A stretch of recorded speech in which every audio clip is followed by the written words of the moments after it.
नमस्कार, स्वागत है आप सभी का स्टार न्यूज में। मैं हूं आपके साथ जुबैर चौधरी। वक्त तो चला आपका राज्य है, आपकी खबरों का, जहां सबसे पहले बात करेंगे मध्य प्रदेश की। तो मध्य प्रदेश में लोकसभा चुनाव को लेकर सभी राजनीतिक पार्टियों ने शक्ति प्रदर्शन करना शुरू कर दिया है और इस कड़ी में कांग्रेस नेता रीता डागरे का शक्ति प्रदर्शन इंदौर में देखने को मिला है।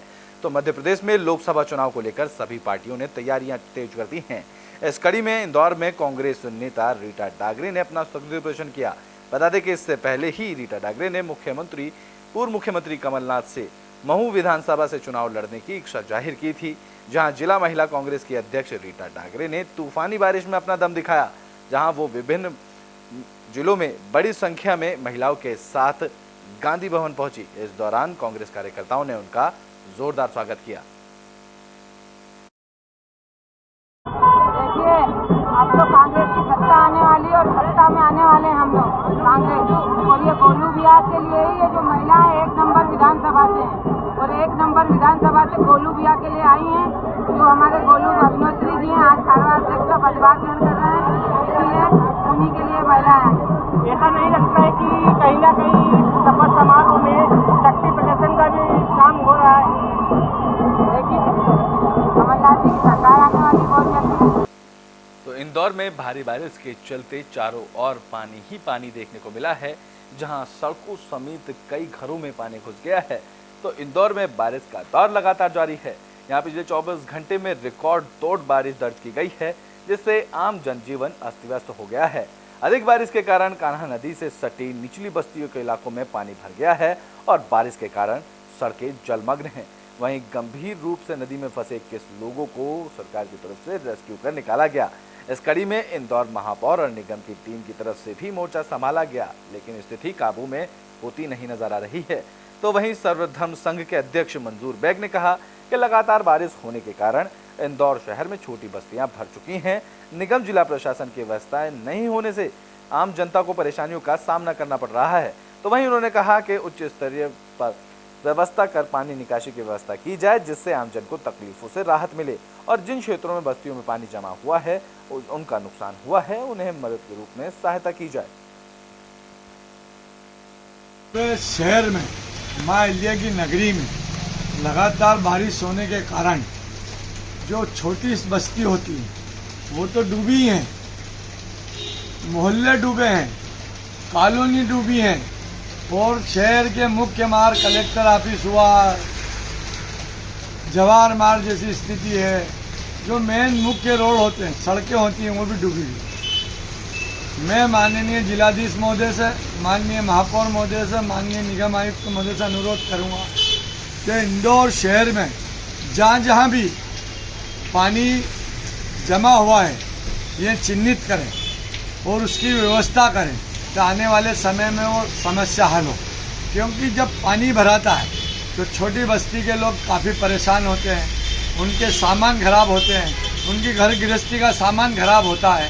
तो ऐसी कई घटना पूरे शहर में हो रही है। तो ब्रिटेन में बात बिहार की कर लेते हैं, जहां लोकसभा चुनाव को लेकर राजनीति तेज हो गई है।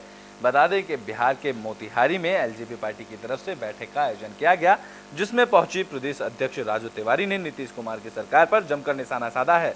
तो मोतिहारी में आगामी लोकसभा चुनाव नजदीक आते ही सभी राजनीतिक पार्टियां अपना शक्ति प्रदर्शन शुरू कर चुकी हैं। इसको लेकर चिराग पासवान की पार्टी एलजेपी के नेता भी अपने कार्यकर्ताओं के साथ समन्वय स्थापित करने में जुट गए हैं। तो वहीं इसको लेकर पार्टी के प्रदेश अध्यक्ष राजू तिवारी मोतिहारी पहुंचे। इस कार्यक्रम में काफी संख्या में पार्टी से जुड़ी महिलाएं, पुरुष और कार्यकर्ताओं ने बढ़ चढ़कर हिस्सा लिया, जहां बैठक का आयोजन किया गया। वहीं प्रदेश अध्यक्ष राजू तिवारी ने पहले नीतीश कुमार पर जमकर निशाना साधा और G20 में प्रधानमंत्री मोदी और नीतीश कुमार के खिलखिलाते हुए चेहरे की तस्वीर सामने आने के बाद बयान दिया। उन्होंने कहा कि बिहार की जनता को तो पहले से ही एहसास हो चुका है कि अब इंडिया गठबंधन के नेताओं को भी शक होने लगा है कि हो न हो कहीं फिर से नीतीश कुमार पलटी ना मार दें। में आपको मैं जिला बता दिया हूँ, ये लगभग 38 और 2 पुलिस जिला है, 40 जिला में आता है और सब जगह संगठन को हम लोग बूथ स्तर पे काम कर रहे हैं। हमारा प्रखंड पंचायत स्तर तक पूरा काम पूरा हो गया है। बूथ स्तर पे हम लोग कर रहे हैं। नेता हमारे आप देखे होंगे कल वो भी आए थे, उनका अलग कार्यक्रम है, हम लोग का अलग कार्यक्रम चल रहा है। निरंतर रूप से लोजपा के सभी नेता अपने संगठन को मजबूत करने में लगे हैं। इस यात्रा का क्या संकल्प है? इस यात्रा का संकल्प यही है कि हम लोग बूथ स्तर तक पहुंच जाएं और अपने पार्टी का संगठन इतना मजबूत करें जिससे आने वाले चुनाव में एनडीए का 40 में 40 सीट और आने वाले विधानसभा में 2/3 से ज्यादा सीटों पर हम लोग का कब्जा हो।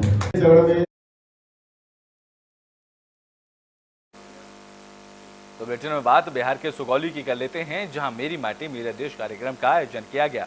बता दें कि इस कार्यक्रम के आयोजन पर अमृत कलश यात्रा भी निकाली गई है। तो बिहार के सुगौली में मेरी माटी मेरा देश कार्यक्रम का आयोजन किया गया, जहां बीजेपी ओबीसी मोर्चा के जिला अध्यक्ष विकास शर्मा के नेतृत्व में नगर पंचायत क्षेत्र के कई वार्डों में अमृत कलश यात्रा निकाली गई। इस दौरान घर घर जाकर अमृत कलश में मिट्टी संग्रहित की गई। वहीं कार्यक्रम को संबोधित करते हुए विकास शर्मा ने कहा कि 77वें स्वतंत्रता दिवस पर आजादी के अमृत महोत्सव पे प्रधानमंत्री नरेंद्र मोदी ने मेरी माटी मेरा देश अभियान का सुझाव दिया था। मिट्टी को नमन, वीरों को वंदन का नारा देते हुए उन्होंने कहा था कि यह राष्ट्रव्यापी अभियान राष्ट्रीय और बहादुरों की उपलब्धियों के जश्न को मनाने को लेकर है। उन्होंने कहा कि देश भर में 7,500 कलशों को आने वाली मिट्टी और पौधों को मिलाकर राष्ट्रीय राजधानी दिल्ली पर राष्ट्रीय युद्ध स्मारक के पास अमृत वाटिका बनाई जाएगी। देश के यशस्वी प्रधानमंत्री नरेंद्र मोदी जी के आह्वान पे अमृत महोत्सव के रूप में दिल्ली में अमृत वाटिका के निर्माण के लिए वीर वीरांगनाओं के सम्मान में हम लोग आज अमृत कलश लेकर के नगर के क्षेत्रों में भ्रमण कर रहे हैं।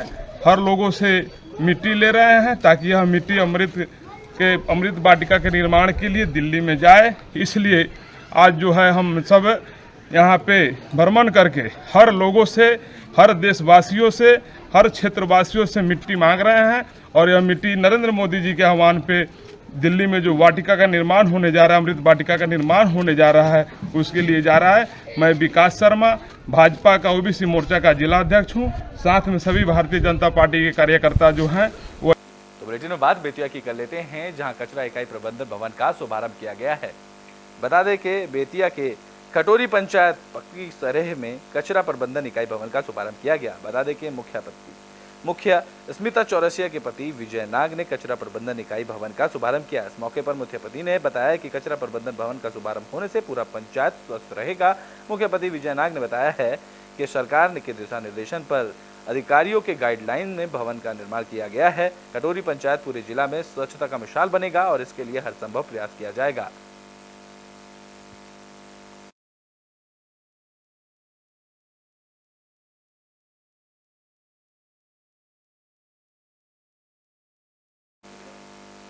तो बुलेटिन में बात जगदलपुर की कर लेते हैं, जहां सर्व आदिवासी समाज की तरफ से प्रदर्शन किया गया है। बता दें कि इस दौरान उन्होंने पुलिस पर भी कई गंभीर आरोप लगाए हैं। तो जगदलपुर में सर्व आदिवासी समाज की तरफ से प्रदर्शन किया गया। बता दें कि सर्व आदिवासी समाज की तरफ से कृषि मंडी के पास 1 दिवसीय धरना प्रदर्शन किया गया। इस दौरान आदिवासी समाज ने ताड़ मेटला में हुए मुठभेड़ को फर्जी बताकर शासन के खिलाफ जमकर नारेबाजी की। दरअसल बीती 4 सितंबर को ताल मेटला में पुलिस और नक्सलियों के बीच हुई मुठभेड़ में 2 लोगों की मौत हुई थी, जिसमें सर्व आदिवासी समाज ने फर्जी मुठभेड़ बताया है और कहा है कि पुलिस ने जानबूझकर दोनों लोगों को मार डाला। तो वहीं जिला अध्यक्ष प्रकाश ठाकुर ने पुलिस पर आरोप लगाते हुए कहा कि पुलिस ने अपना अपराध छुपाने की नीयत से शव को परिजनों को ना सौंपने हुए खुद ही आनन फानन में दोनों शवों का अंतिम संस्कार भी किया है। जो सुकमा जिले के तालमेटला में जो 4 तारीख को जो फर्जी मुठभेड़ हुआ था, उसके विरोध में हम लोगों ने 1 दिवसीय धरना का आयोजन किया है। वहाँ जो घटना घटी है, वहाँ 2 निर्दोष ग्रामीणों को नक्सली बता करके इन लोगों ने फर्जी मुठभेड़ किया है, जबकि इन लोग के पास सारा डॉक्यूमेंट है। साथ साथ इन लोग व्यापार व्यवसाय भी करते हैं। एक के दुकान है, एक के पास हालर मिल है, अब ट्रैक्टर है, मोटरसाइकिल है, सारा चीज़ है। इन लोग अभी तत्काल में बैंक से भी पैसा भी आहरण किए हैं। आज उनको जब मारने के बाद ये कहता है पुलिस कि 1-1 लाख का नक्सली है, जब मारने के बाद बोलता है। और साथ ही साथ जब मारना है, जब लाश भी लेके आते हैं, 8 बजे की घटना है, 8 बजे रात की घटना है, इन लोग जंगल में ले जाकर के मार देते हैं। मारने के बाद डेड बॉडी भी इन लोग रात को ही ले आते हैं। ये आज तीसरो दिन ले पूरा बस्तर संभाग में मौछिक। तो ब्रिटेन बात रोहतक की कर लेते हैं, जहां एक ही परिवार के 4 लोगों की मौत का मामला सामने आया, जिससे पूरे गांव में हड़कंप मच गया। तो हरियाणा के रोहतक में दिल दहला देने वाली घटना सामने आई। यहां पर एक ही परिवार के 4 लोगों की मौत हो गई। एक युवक ने पहले अपनी बेटी और फिर पत्नी का गला घोटकर उनकी हत्या की। इसके बाद अपने बेटे को लेकर ट्रेन के सामने कूद गया, अपनी जान दे दी। युवक के मानसिक रूप से पीड़ित होने के और घरेलू कलह के चलते एक घटना को अंजाम दिए जाने की बात सामने आ रही है। पुलिस ने चारों शवों को पोस्टमार्टम के लिए भेज दिया है और केस दर्ज कर मामले की जांच भी शुरू कर दी है। दरअसल घटना रोहतक शहर के सालारा मोहल्ला में शनिवार की वो हुई, जहां 35 साल का संदीप अपनी पत्नी रीना और 2 बच्चे 6 साल की दिव्यांग बेटी और 2 साल के बेटे भावेश के साथ रहता था। संदीप गुड़गांव में एक निजी कंपनी में नौकरी करता था। वो काफी समय से मानसिक रूप से परेशान चल रहा था, जिसके चलते उनके घर में कलह भी होती थी। शनिवार को उसने पत्नी नीना और दिव्यांग बेटी की घर में गला घोंटकर हत्या कर दी। इसके बाद दरवाजा बंद कर दिया। इसके बाद वो 2 साल के बेटे को लेकर रेलवे ट्रैक की तरफ निकल गया। उसने दिल्ली रोहतक रेलवे ट्रैक पर ट्रेन के आगे कूदकर बेटे सहित अपनी जान दे दी। वहीं इस मामले पर ओल्ड सब्जी मंडी थाना प्रभारी सत्यपाल का कहना है कि संदीप की पत्नी और बेटी के गले पर रस्सी के निशान मिले हैं। इससे साफ नजर आ रहा है कि उनका गला घोटा गया है। ऐसा लग रहा है कि इनकी हत्या करने के बाद संदीप ने बेटे सहित आत्महत्या कर ली। परिजनों के बयान लिए गए हैं। चारों शवों का पोस्टमार्टम कराया गया है और पुलिस इस मामले में आगे की जांच करने में जुट गई है। एक्सीडेंट है, रेल तड़ा कट गया छोरा, एक पोता बच्चा है मगा भाई। मैं मेरे उड़ा कड़े ले गया, वहाँ से ऑटो में से लेकर आने लग रहे थे। फिर बोले भाई चलो तक घर आ जाओ। मैंने इनका तो मेरा भी नहीं था। इनका तो क्वाड बंद थे, दरवाजा बाहर से बंद था। हाँ। क्या लगा क्या आपको, क्या दिखाई दे रहा है, है या क्या क्या लगा, क्या है आपको, क्या लगा? मन ने आगे तो कुछ भी नहीं कि मैं रोया, किसी को बताया ना किसी को बताया। सवेरे 4 बजे निकल जाएगा ड्यूटी पे। उसके बाद हमारे लिए ड्यूटी पे गया वो। क्या करने गया था? मारुति कंपनी में नौकरी लाग रहा है। मेरे को भी फोन गया था, जब पता चला वो बटे आते पहले बटे का पता चला। अच्छा, बस यहाँ तो पता चला, यहाँ आने के बाद पता चला सारे खत्म हो गए जी। काम मतलब क्या बहन ने कोई फोन करा तो कुछ बताया? फोन नहीं जी, मैं कई बार आया हूँ। ये हर बार इसको प्रताड़ित करते थे। किस बात को लेकर? कह देती तू भूखे नंगे घर आ गई जा, कह देती तेरा भाई के देगा। ये मकान टपका और आप नए मकान में और लड़के का जो पिताजी सरकारी इसमें अभी निकाला। सालारा मोहल्ला में सूचना मिली कि एक बच्ची ने एक औरत मरी हुई है घर में अंदर। जो हम यहाँ पहुँचे तो वो मरे हुए मिले। एक औरत है रीना नाम की और उसकी बच्ची है करीब 6-7 साल की। और वो यहाँ पता करने पर पता चला अब उसका पति और एक लड़का 2-2.5 साल का वो रेल के तले कट के मर गए। उनकी डेड बॉडी वहाँ पोस्टमार्टम के लिए पहुँचा दी गई है और इनकी भी पोस्टमार्टम के लिए भेज रहे हैं। सर मृतक का क्या नाम है? मृतक का एक तो इसका तो रीना है और इसकी बच्ची का नाम लड़की है इसका और पति का नाम संदीप है। और अवेश लड़का है तो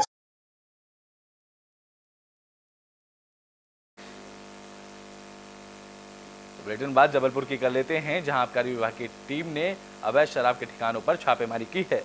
तो जबलपुर में आबकारी विभाग ने अवैध शराब के ठिकानों पर छापेमारी की, जहां टीम को बड़ी सफलता हाथ लगी है। बता दें कि आबकारी विभाग की टीम ने धमापुर के चांदमारी, तेलिया और रांझी के बापू नगर में दबिश देते हुए 65 लीटर अवैध कच्ची शराब जब्त की है और साथ ही 1720 किलोग्राम महुआ लहन को भी नष्ट किया है। आबकारी अधिकारी ने इस दौरान बताया कि सूचना मिली थी कि चांदमारी, तेलिया में और बापू नगर में अवैध कच्ची शराब बनाई जा रही है। जहां सूचना पर मौके पर दबिश दी गई, वहीं शराब बनाने वाले आरोपियों को टीम की भनक लग गई, जिससे वो के चलते वो मौके से ही फरार हो गए। अब फरार आरोपियों की तलाश की जा रही है। आज सुबह सूचना प्राप्त हुई थी कि चांदमारी की तलैया और बापू नगर रांझी में अवैध कच्ची शराब बनाया जाता है। उक्त सूचना पर तत्काल टीम गठित करके और सबसे पहले चांदमारी की तलैया में दबिश दी गई और उसके बाद जो है तो बापू नगर में कार्यवाही की गई। दोनों ही जगहों में भारी मात्रा में महुआ लाहन और कच्ची शराब बरामद की गई है। लोहे और प्लास्टिक के ड्रमों में भरा हुआ लगभग 1750 किलोग्राम महुआ लाहन और 65 लीटर हाथ भट्टी कच्ची शराब जब्त की गई है। इसमें कुछ आरोपी वगैरह 2 आरोपी चांदमारी के तलैया में पकड़े गए हैं, जिनमें मुन्नी बाई और रीता कुजबंदिया के विरुद्ध प्रकरण दर्ज किया गया है और बापू नगर रांझी में जो है तो आरोपी की तलाश जारी है। आज सुबह सूचना प्राप्त हुई थी कि तो बेटियों बात गरियाबंद की कर लेते हैं, जहां पुलिस को बड़ी कामयाबी हाथ लगी है। पुलिस ने एक गांजे तस्कर को गिरफ्तार कर लिया है।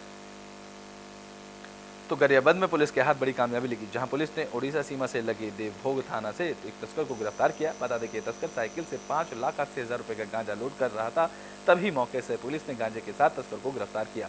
तो वहीं आरोपी के खिलाफ NDPS की धाराओं के तहत कार्रवाई कर जेल भेज दिया गया है।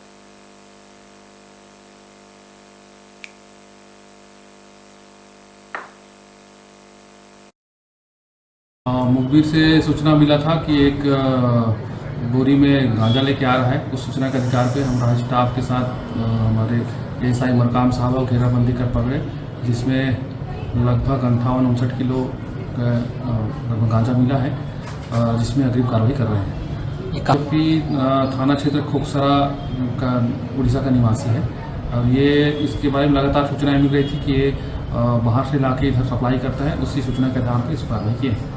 मुखबिर से सूचना मिला।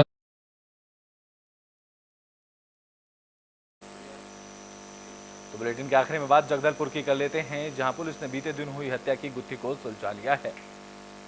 तो जगदलपुर में बस्तर पुलिस ने हत्या की गुत्थी को सुलझा लिया है और मौके पर हत्या का खुलासा किया। दरअसल जगदलपुर शहर के दोबघाट थाना पर, जहां बीती 10 सितंबर को एक युवक ने अपने बेटे के गुम होने की FIR दर्ज कराई थी, जिसके बाद पुलिस ने इस मामले की जांच शुरू की। इसी दौरान पुलिस को सूचना मिली थी कि लापता रूपेश के बाइक को उसके दोस्त ऋषि को चलाने को देखा गया है। हालांकि पुलिस ने उसके दोस्त को शक करते हुए उसे पकड़ा, जिसके बाद उसके दोस्त से पूछताछ की गई, जहां कड़ी पूछताछ में मामले का खुलासा हुआ। जहां युवक के दोस्त ने बताया है कि बीती 8 सितंबर की रात को रूपेश और वो स्कूल के पीछे बैठकर शराब पी रहे थे। इस बीच रुपये को लेकर दोनों के बीच विवाद शुरू हुआ, जहां विवाद के बीच उसने रूपेश की टी-शर्ट से उसका गला घोंट दिया, जिसके बाद उसकी मौके पर ही मौत हो गई। जहां डर से उसने शराब की बोतल और रूपेश की टी-शर्ट को झाड़ियों में ही दुबका दिया और मौके से फरार हो गया।